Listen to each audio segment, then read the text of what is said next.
नमस्कार मंडळी. तर आज आहे आपली मॅच. तर मॅचला गेलो ग्राउंडवर, तर पोरा सगळी जमली होती. मनावर काय बोलताय? तर गाईज आमची प्रॅक्टिस चालू आहे. आता आमची मॅच लागणार आहे थोड्याच वेळात. भिंगरवाडी VS पोईंजे आमने सामने होएगा सामना.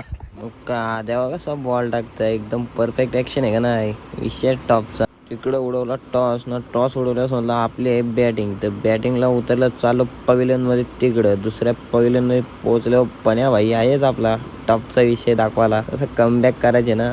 नंतर पहिली मॅच जिंकलो, मंदाराकाला भेटली मॅन ऑफ द मॅच ना. मग जमली सगळी पोरा बांधावं बसली गपचूप. मग थोड्याच वेळात लागली परत मॅच ना. मॅच दुसरी पण जिंकलो, भेटली टेन्शनला मॅन ऑफ द मॅच ना. देवा कसं सांगता, असा बॉल मारायचा होता. कसा तर असा मारायचा होता.